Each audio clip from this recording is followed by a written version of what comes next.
бошгоҳи футболи Хуҷанд дастаи Регат Тадази Турсунзодаро бо ҳисоби 3-1 шикаст дод. Дидори ин ду даста дар даври чоруми Лигаи Қаҳрамонии кишвар дар варзишгоҳи 20-солагии Истиқлолияти давлатии Тоҷикистон воқеъ дар шаҳри Хуҷанд баргузор шуд.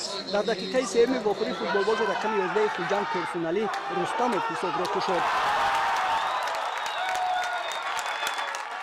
бозингари дастаи соҳибони майдон Даврон Эргашев голи дуюми дастаашро бо номи худаш сабт намуд. Дар дақиқаи 20-уми бозӣ ба капитани дастаи Регат Тадас Сафаралӣ Каримов бо ҷурми дағалона вайрон кардани қоидаи бозӣ баргаки сурх нишон дода шуд ва аз идома додани бозӣ маҳрум гардид. Дилшод Бозоров дар дақиқаи 39-уми сабқа туби сеюмро ба дарвозаи меҳмонон зада имконияти ғолиб омадани дастаашро таъмин намуд.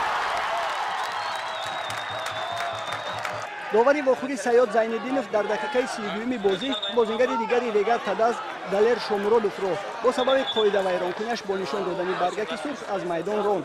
қисми аввали бозӣ бо 3 голи беҷавоби дастаи Хуҷанд ба анҷом расид. Дар қисми дуюми дидор футболбозони дастаи Хуҷанд аз сабаби набудани 2 нафар бозингари дастаи ҳариф имконияти бештари голзанӣ доштанд, вале ин ба онҳо муассар нашуд. Дар дақиқаи 60-уми вохӯрӣ Нозим Бобоҷонов бозингари рақами 13 Регат Тадаз голи нахустини дастаашро ба ҳадаф расонид ва то охири вохӯрӣ дигар ҳисоб тағйир наёфт.